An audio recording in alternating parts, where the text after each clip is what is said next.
Para eso voy a invitarles entonces a que abran sus Biblias en Marcos 14.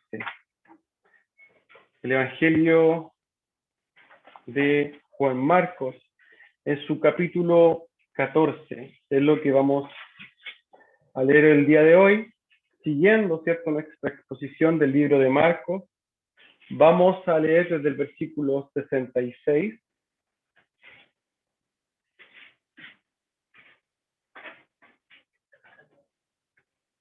al versículo 72. Marcos, capítulo 14, versículo 66 al versículo 72. Es la lectura bíblica del día de hoy. Espero que todos tengan sus Biblias y me acompañen entonces a leer la palabra de nuestro Señor. Dice así entonces: estando Pedro abajo en el patio, vino una de las criadas del sumo sacerdote.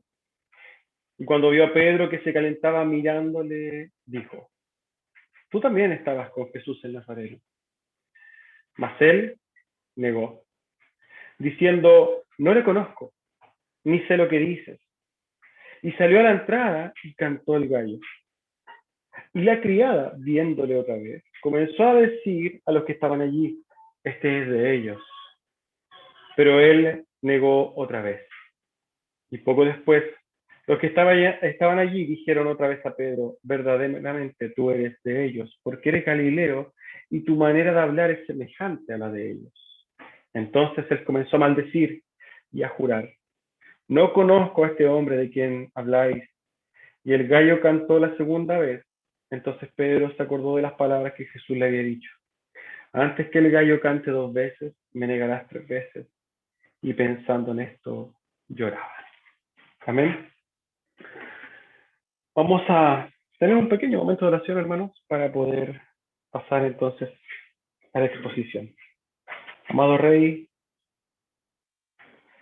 presentamos esta mañana de manera quizás humilde, respetuosa, solemne, Señor, ante su escritura. Oramos, amado, para que usted a través de su Santo Espíritu guíe nuestros corazones, que nos ayude, Señor, a extraer su mensaje, lo que usted tiene, Señor, para enseñarnos, lo que usted, amado Dios, quiere mostrarnos a través de esta narración. Le queremos pedir, Señor, que usted nos ayude. A través de su Santo Espíritu confiamos, Señor, que usted obrará en nuestra vida y podrá, Señor, ayudarnos en este sentido a moldear nuestras vidas, Señor, en pos de su gloria. Le damos gracias por este momento en el que podemos libremente, Señor, compartir su palabra. Le damos gracias. En el nombre de Jesús. Amén. Amén. Como ya se dieron cuenta, hermanos, hoy día vamos a hablar de la negación de Pedro. Ese es el título del sermón del día de hoy. Esto no es algo nuevo. Una de las cosas que se conocen normalmente dentro de la Biblia, ¿cierto? Y esto habla a modo quizás hasta secular. Si quizás ustedes hicieran un top 10 de las cosas que se conocen de la Biblia, hay gente que no conoce de Biblia, sin duda la negación de Pedro estaría ahí. Es algo de común conocimiento. Y todos habíamos escuchado cuando niños, cuando éramos más chicos, ¿cierto? La negación de Pedro, el beso de Judas, ¿cierto? Y cosas así que para nosotros ya son familiares. Pero quizás lo que vamos a tratar de ver hoy día respecto de la negación de Pedro es claramente ver esto desde lo que hace la Biblia como siempre, y es ser un espejo a nuestras vidas. La invitación entonces es ir a introducirnos al texto, ciertamente viendo a Pedro, pero no con el afán de juzgar a Pedro, porque nosotros nos vamos a dar cuenta que todos nosotros pasamos por este acusamiento, ¿cierto?, a Pedro. ¿Cómo Pedro pudo hacer eso, cierto? Pero nosotros nos vamos a dar cuenta de que nosotros no somos mejores que Pedro. ¿Ya? Vamos entonces a irnos directamente al texto para que podamos ir comprendiendo lo que la palabra del Señor tiene para nosotros. Versículo 66 dice así entonces: estando Pedro abajo en el patio, vino una de las criadas del sumo sacerdote, y cuando vio a Pedro que se calentaba mirándole, dijo, tú también estabas con Jesús el Nazaret. Vamos a quizás contextualizar un poco esto. Nosotros sabemos que esto se da en el juicio de Pedro, cuando Jesús ya está siendo enjuiciado, ¿cierto? Había sido capturado poquitos momentos anteriores en el huerto de Getsemaní, habían llevado a Jesús, ¿cierto?, ante la presencia de Anás. Pedro viene siguiendo, ¿cierto?, a Jesús. Podemos comprender que esto sucede quizás en el intertanto que Pedro estaba con Anás. Y efectivamente, nosotros sabemos que mientras Jesús estaba siendo juzgado, Pedro estaba en el patio. Nosotros habíamos dicho, y quizás dar alguna idea de cómo era esto, que este palacio tenía dos salas, ¿cierto? Dos casas en cada lado, ¿cierto? Dos habitaciones, dos edificaciones, una en cada lado, donde había un patio central donde estaba toda la gente. Pedro estaba ahí calentándose en el fuego. Podríamos también saber, y como vamos a ver más adelante, dónde estaba Jesús en ese momento. Jesús estaba muy probablemente siendo juzgado o en alguno de los juicios. Lo importante claramente no es el patio ni el lugar específico donde estaba Pedro. Aquí lo importante es lo que hace Pedro, lo que sucedió en este lugar. Se le acerca a una mujer, ¿cierto? Se describe esta mujer como una criada del sumo sacerdote. Y esta mujer se acerca a Pedro y lo interpela. Tú también estabas con ese Jesús, el Nazareno. Nosotros sabemos que a Jesús le decían el Nazareno, ¿cierto? Porque provenía, ¿cierto?, de Nazaret. Le dice a él, a Pedro, tú estabas con él. Tú eres parte de su círculo. Tú, en otras palabras, eres como él. Tú mereces el mismo destino que él. Sabemos que Jesús estaba siendo juzgado. Sabemos que todo se urdía para asesinar. Pedro ya estaba avisorando esto. Pedro sabía que el futuro físico, ¿cierto?, carnal de Cristo no era muy bueno. Ya sabía cómo se lo habían llevado amarrado, quizás fue testigo de algunos de los tantos golpes que el Señor Jesucristo recibió, el trato que Cristo estaba recibiendo, y Pedro ya avisoraba eso. Y Pedro respondió inmediatamente. Versículo 68. Mas él negó diciendo, no le conozco, ni sé lo que dice. Y salió a la entrada y cantó el gallo. Es evidente que en esta primera instancia, Pedro muy posiblemente respondió lo primero que se vino a la cabeza.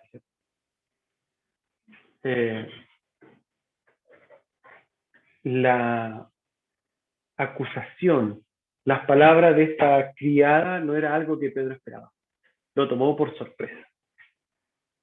Y Pedro, en su primera reacción, negó. No lo conozco. Ni sé lo que dices.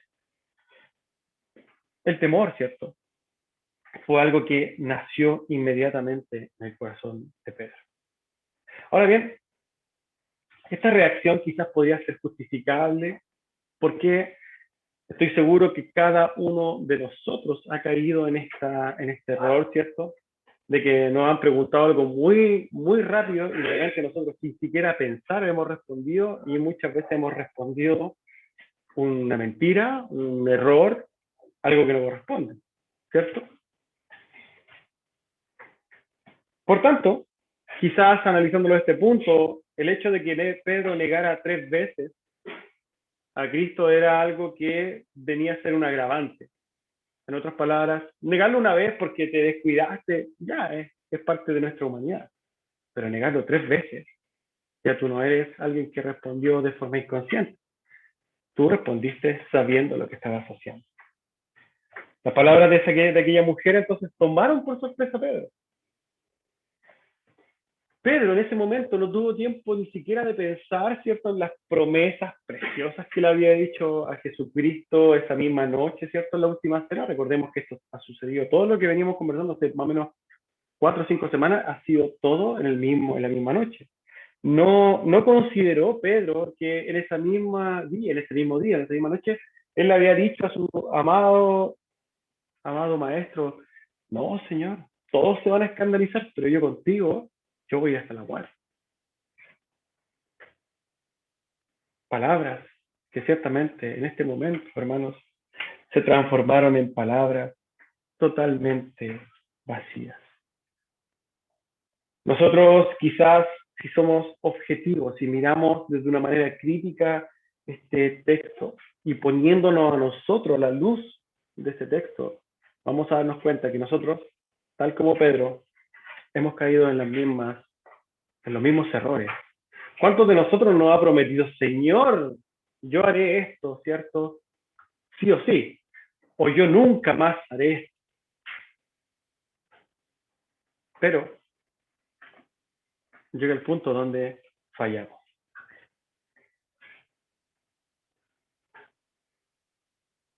La verdad que sin el afán de presentar un atenuante, ¿cierto? O justificar a Pedro. La situación de Pedro era una situación que era fácil de reconocer en cuanto a que él podía tener miedo. Yo no sé si ustedes han visto las películas, ¿cierto? Que es La Pasión de Cristo, por ejemplo. Ustedes ven que efectivamente los hombres, ¿cierto? Los soldados romanos, las personas que tenían en ese momento poder, eran las fuerzas armadas, podríamos decir. Sin duda eran dignas de decir, uy, tengo miedo. Pedro se sabía en sí mismo que el reconocer a Cristo lo llevaría a caminar el mismo camino de violencia que estaba sufriendo su maestro. Se describe ahí que Pedro claramente en esta respuesta rápida, Pedro dice, no te conozco, y dice efectivamente el texto que él sale a la entrada. Podemos comprender que esto salió, o que él dijo, o lo que hizo es que salió a la entrada de aquel palacio. Se arrancó Pedro. Pedro se arrancó. La historia sigue, versículo 69. Y podemos comprender que quizás pasó un tiempo entre una cosa y la otra, ¿cierto? La criada, dice el versículo 69, viéndole otra vez, comenzó a decir a los que estaban allí, este es de ellos. No sabemos el tiempo que pasó entre una negación y la otra.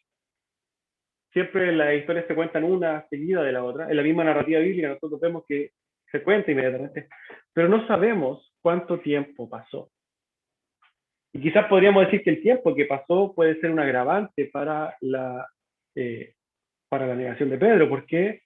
Porque ciertamente él podría a través de un tiempo poder haber meditado en, oye, negué a Cristo, negué a mi maestro. Quizás si hubiera sido una tras otra, podemos decir, lo pilló siempre volando bajo o lo pilló siempre con ese temor. Pero si pasó un tiempo entre una y la otra, y entendemos que entre un cantar del gallo y el otro cantar del gallo, efectivamente puede haber pasado un tiempo indeterminado, nosotros quizás podríamos poner como agravante el hecho de que Pedro tuvo el tiempo para razonar, pero no lo hizo. La segunda negación de Pedro, muy similar a la primera, se muestra que esta misma criada, quizás al tiempo después, lo vio a Pedro que estaba merodeando por la entrada y no solamente interpela a Pedro, sino que le dice a la gente que estaba alrededor que él era parte del grupo de Jesús. ¿Cómo reaccionó Pedro? Versículo 70. Pero él negó otra vez. Y poco después, aquí el texto hace un paréntesis, porque aquí comienza, ¿cierto? Entonces, la narrativa de la tercera negación de Pedro. Y poco después, los que estaban allí dijeron otra vez a Pedro, verdaderamente tú eres de ellos porque eres Galileo y tu manera de hablar es semejante a la de ellos. Sabemos que Pedro ya había negado por segunda vez a Cristo. Y en ese lugar había muchas personas, podemos pensar que habían alguaciles, que habían romanos, que había judíos, religiosos, había una cantidad también indeterminada de personas, pero una cantidad de personas. Y esta mujer, que Pedro, me imagino yo que la debe haber odiado en ese momento, por divulgadora, ¿cierto? Porque básicamente lo estaba exponiendo. Esta mujer empieza a decirle a la gente que este Pedro, este hombre, era parte del séquito y del grupo de Cristo. Por tanto, ellos comienzan a increpar a Pedro. Y le dicen, tú también eres parte de este grupo. Y lo identifican porque era Galileo. Y nosotros ya sabemos que los galileos tenían una forma particular de hablar. Entonces ellos, cuando Pedro negaba, ¿cierto?, a Cristo, ellos habían escuchado cómo hablaba y claramente podían identificarlo como Galileo. Y se sabía entonces que el grupo de seguidores de Cristo era Galileo. Mateo 26:73 dice, un poco después, acercándose los que estaban allí, dijeron a Pedro, verdaderamente tú eres uno de ellos, porque aún tu manera de hablar se descubre.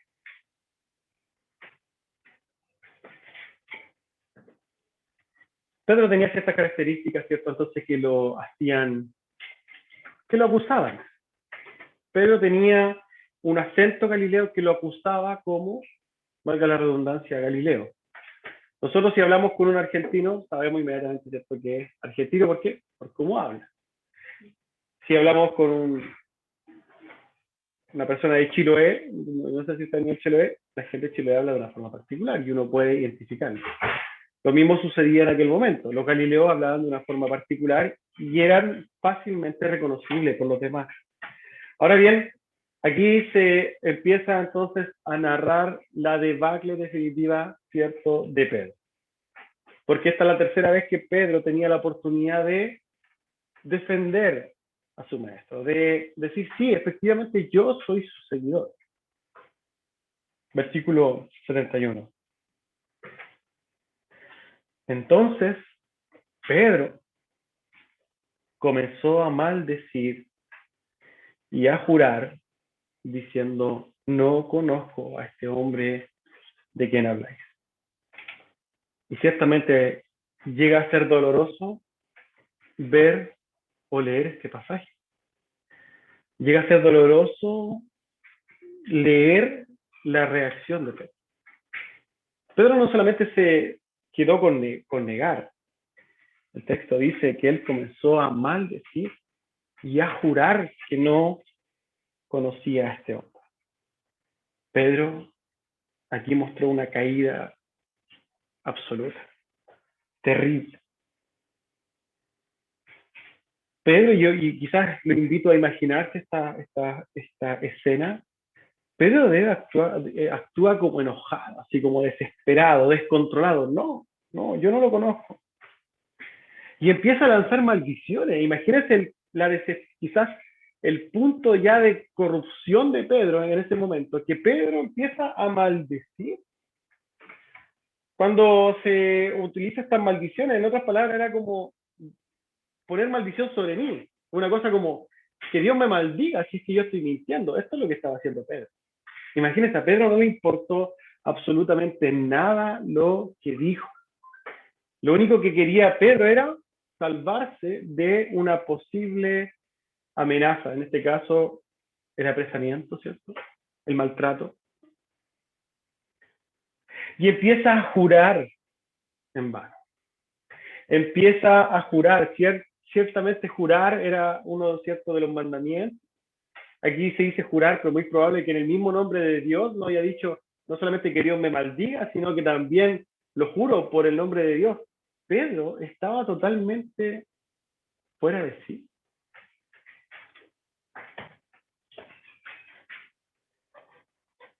Sabemos que los 10 mandamientos decía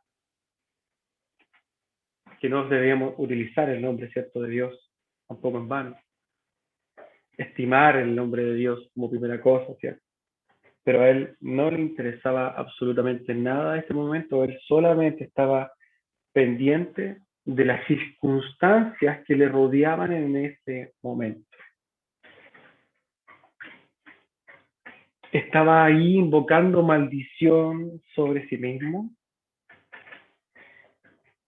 Y ciertamente nosotros, cuando vemos esta escena, podemos sentir muchas cosas como pena por Pedro, muchos van a sentir indignación por Pedro, vergüenza, ¿cierto? ¿Por qué? Porque cuando nosotros pensamos en la persona de Pedro, ¿qué vamos a decir? Qué vil que fue Pedro, qué malagradecido,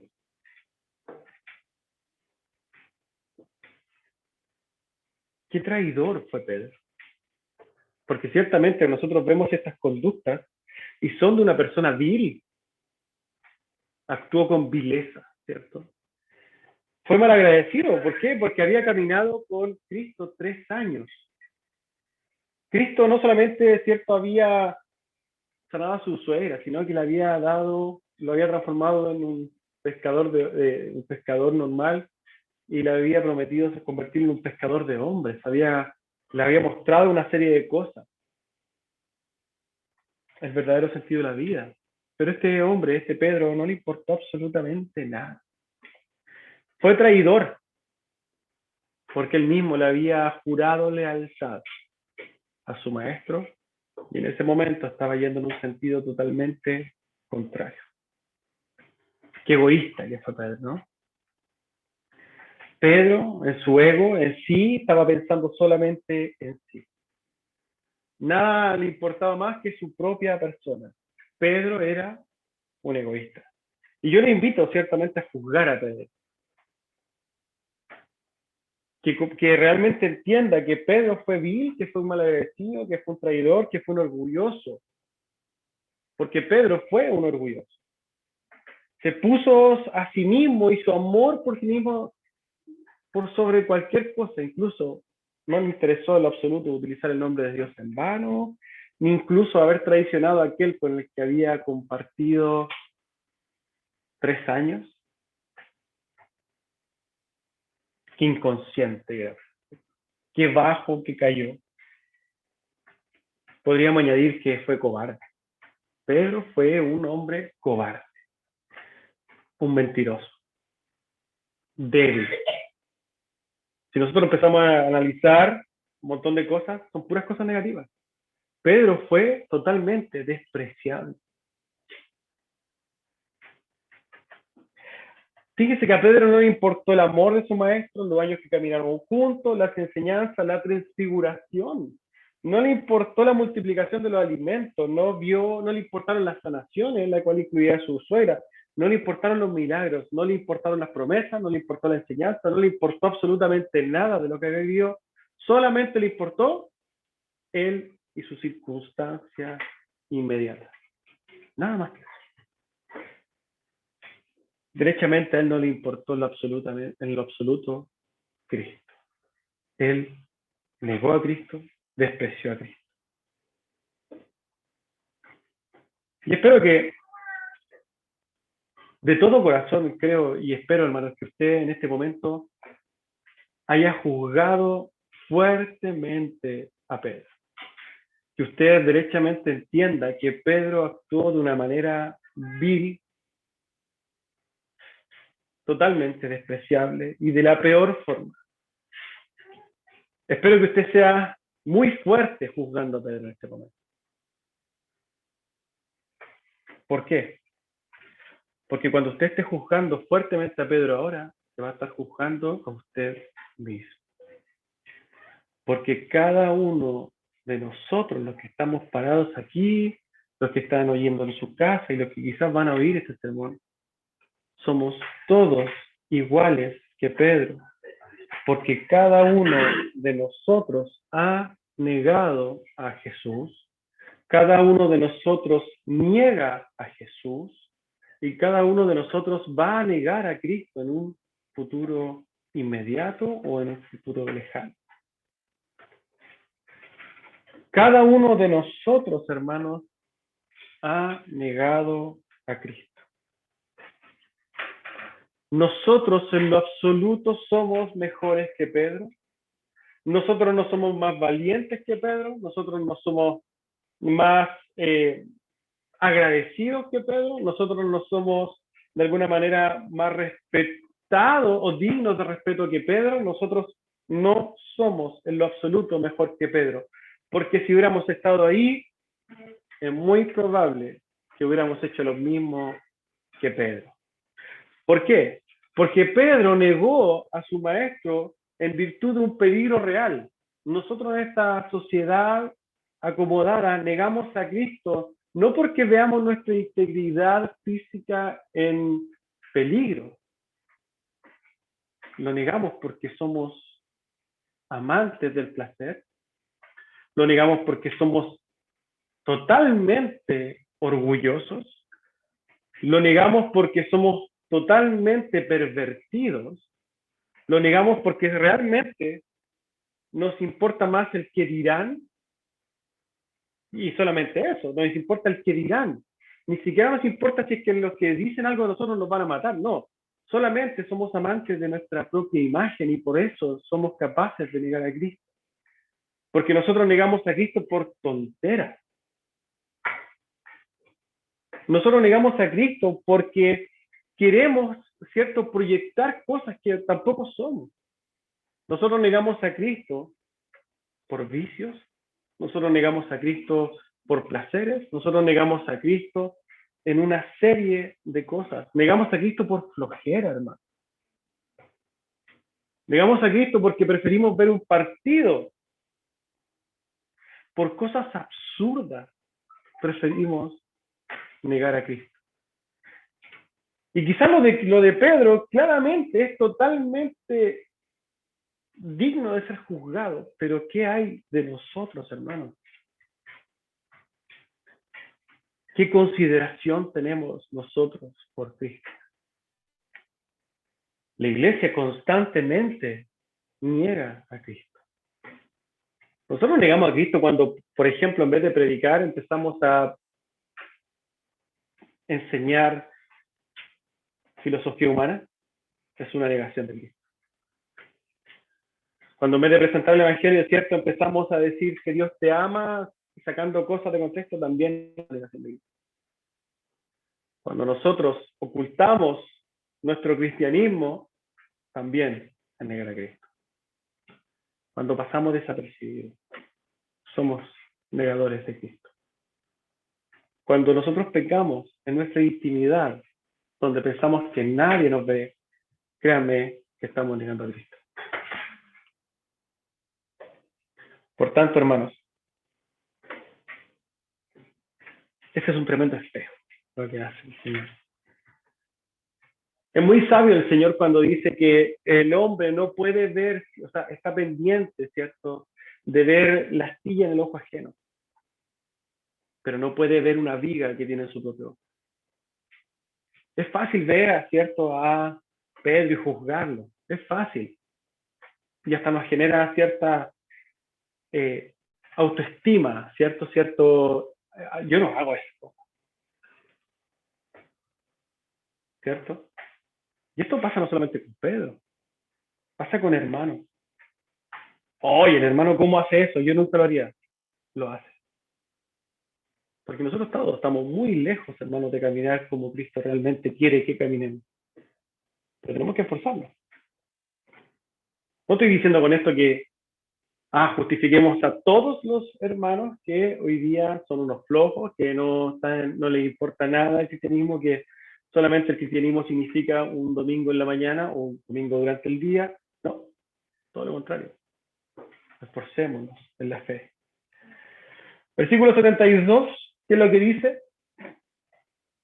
Y el gallo cantó la segunda vez.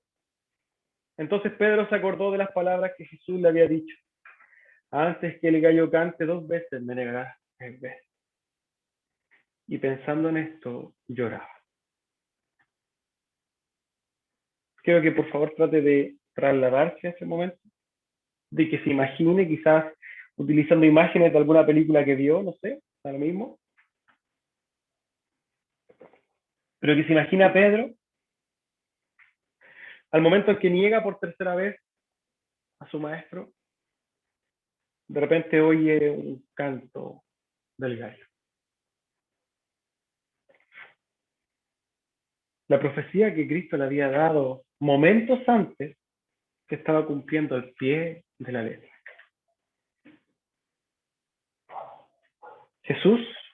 Pedro, a pesar de haber mostrado a su maestro una seguridad absoluta en sí mismo, porque él le había prometido, tal como nosotros estamos dispuestos a prometer, yo nunca más, yo siempre haré. Pero Pedro se había caído estrepitosamente.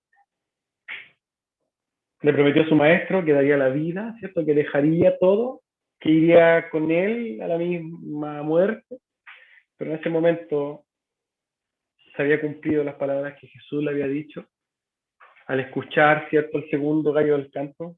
Este segundo gallo del canto funcionó así como una especie de real despertador espiritual para Pedro, algo que le hizo un clic, a modo casi de estas cosas que se utilizan en la hipnosis, ¿cierto? Un toque, un sonido que lo sacó de una situación, de una laguna en la que estaba. Claramente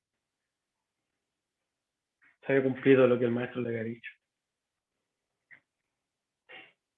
Pero esta escena no está completa, según la narrativa de Juan Marcos.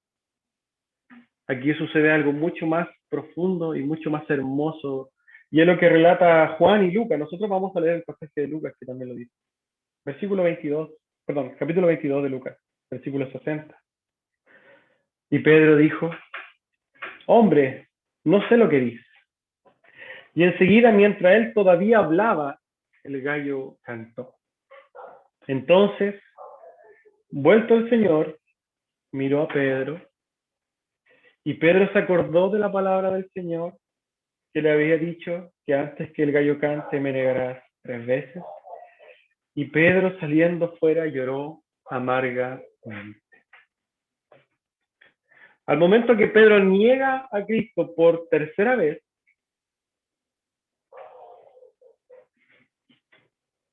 o en el momento en que Pedro niega a Cristo por tercera vez, debe haber sido justo el momento en el que Cristo había terminado una audiencia, iba siendo trasladado quizás por los patios y tuvo la posibilidad de generar un contacto visual con Pedro. Pedro no había terminado de hablar, de negar a su maestro cuando el gallo canta. Jesús justamente lo iba pasando y lo miró. Y Pedro, en este despertar que le genera, ¿cierto?, el gallo, mira justamente a Jesús y ve a Jesús que nosotros podemos ya imaginar que ya estaba desfigurado a golpes. Vemos a este Jesús que va caminando, ¿cierto?, para pasar la noche en la celda, para el otro día ya ser asesinado.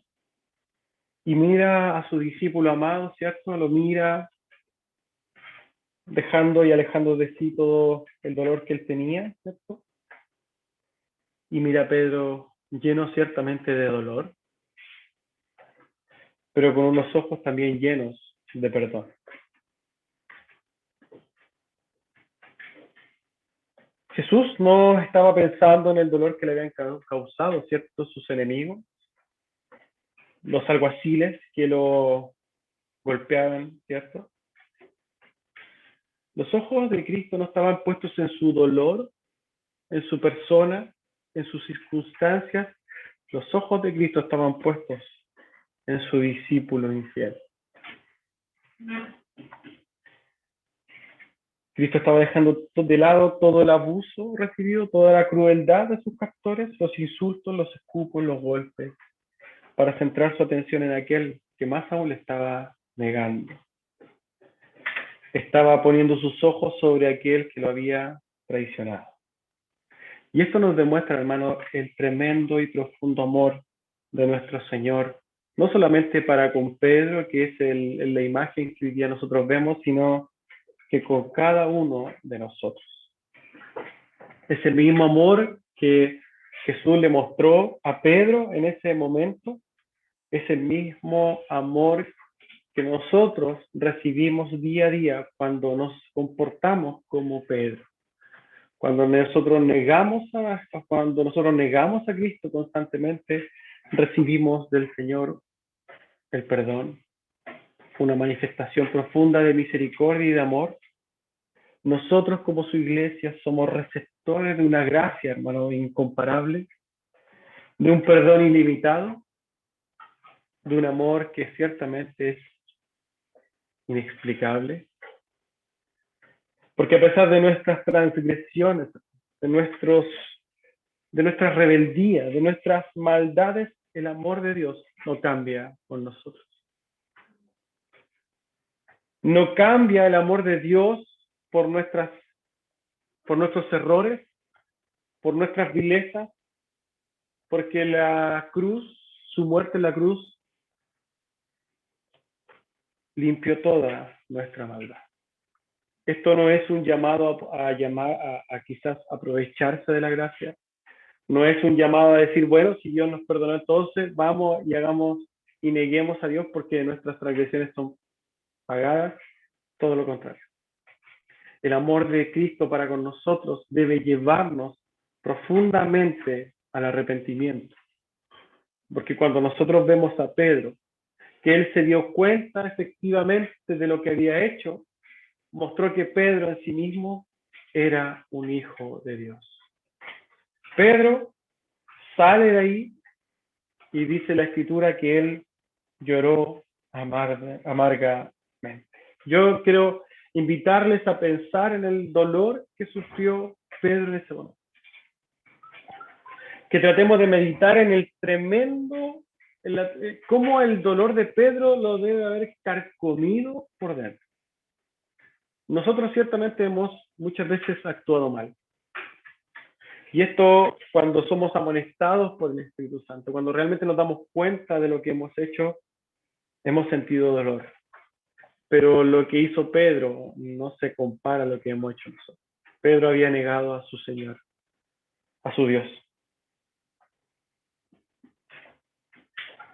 Él se entendía como un vil traidor, un cobarde, un mentiroso, un ruin, alguien totalmente despreciable. El llanto de Pedro debe haber venido cargado de una autocrítica, de un dolor profundo que es difícil de imaginar.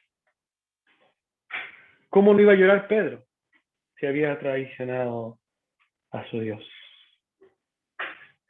Pedro lloró amargamente su pecado. Pedro lloró amargamente su error. Y eso es efectivamente lo que hacen los hijos de Dios. Al momento de que nosotros, hermanos, somos llamados, nuestro pecado es mostrado, ya sea por la amonestación de un hermano o por el llamado del Santo Espíritu, ¿cierto?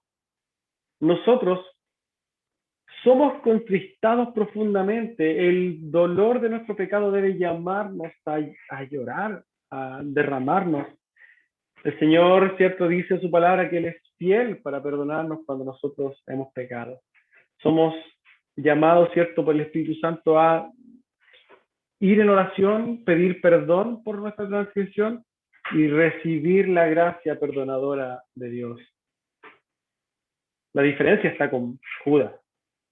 Judas también había traicionado a Cristo, pero Judas actuó de una manera totalmente diferente.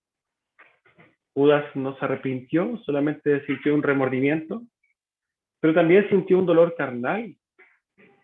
Eso es real. Judas, en su carnalidad, realmente también sufrió, pero en vez de llevarlo al arrepentimiento, ¿cierto?, y a los pies de su maestro, a los pies de Dios, pidiendo perdón, descansando en la gracia de Dios, lo que hizo Judas fue suicidarse. Hermanos, el apóstol Pedro para nosotros viene a ser un tremendo espejo. Un espejo en el cual es importante que nosotros nos miremos. Porque no solamente tenemos que vernos en el error de Pedro, que ciertamente es un llamado importante dentro de este pasaje. Somos igual que Pedro. Pero hay algo muy importante aquí. Porque Pedro, primero, lloró amargamente, ¿cierto?, su pecado. Pero nosotros vemos que Pedro culminó su vida entregándola, ¿cierto? Valientemente, porque ya no estaba dispuesto a negar a a Cristo, perdón. Pedro cuando murió ya no estaba cometiendo el mismo error de negar a su maestro. Pedro valientemente se entrega, ¿cierto?, a morir. Y está en la consideración y quizás el aprendizaje de Pedro, el amor que realmente manifestó para con su Señor, que él estuvo dispuesto a morir, pero no se consideró digno de morir de la misma manera que su maestro. Es por eso que él murió en una cruz invertida, porque a él lo iban a crucificar de una manera similar a la de Cristo, pero él pidió no ser asesinado de la misma manera que su maestro porque no era digno. Y esto nos enseña otra cosa sumamente importante, hermano. El problema no es que nosotros nos caigamos en esto. El problema no es que nosotros hayamos negado a Cristo efectivamente, porque lo íbamos a hacer. El punto es, ¿nos estamos arrepintiendo y realmente estamos cambiando esto? Porque el arrepentimiento implica un cambio. El arrepentimiento significa perfecto, lo hice, me duele, pido perdón, pero no vuelvo a hacerlo. La vida de Pedro para nosotros viene a ser un tremendo ejemplo, hermano. Porque a pesar de haberse caído en lo más profundo y haber estado en el lodo, cierto, cenagoso, Pedro fue levantado por Dios y finalmente se transformó en el líder de la iglesia primitiva y llevó a cabo una vida que desde ahí en adelante fue totalmente dada a la gloria de Dios. El Señor cuando resucita le dice a Pedro 3 veces, ¿Pedro me ama? Sí, Señor, te amo. ¿Pedro me ama? Sí, Señor.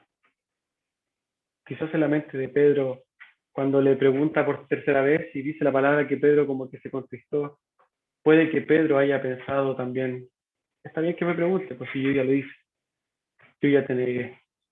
Pero tal como Pedro negó 3 veces a su maestro, el Señor le preguntó 3 veces si es que lo amaba y Pedro respondió que sí. ¿Qué responde usted?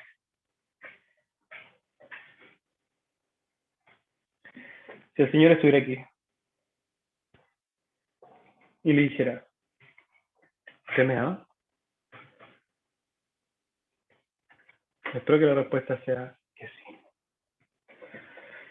Amén. Creo que este sermón no requiere conclusión en lo absoluto. Así que vamos a orar para culminarlo. Ciertamente dando gracias a Dios por poder vernos. ¿Cierto? Amén. Vamos a orar. Padre bendito, Padre de gloria. Sin duda le damos gracias, Señor, por su palabra, por su amor, por su perdón,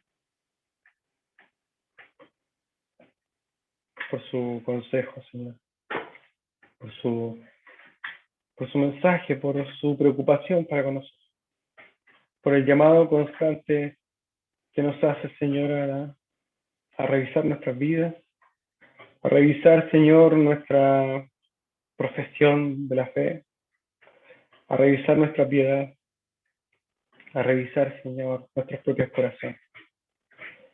Gracias por escudriñar en lo profundo de nuestros corazones porque es necesario para que realmente podamos conformar nuestra vida para su gloria. Le damos gracias por su fidelidad, Señor.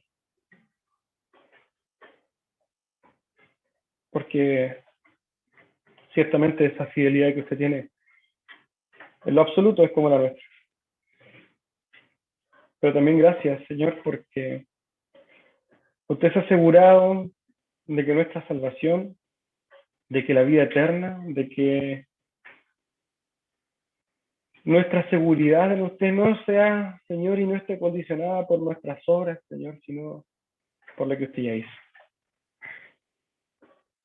Ciertamente, si nosotros pudiéramos perder nuestra salvación, la hubiéramos perdido, de todas maneras.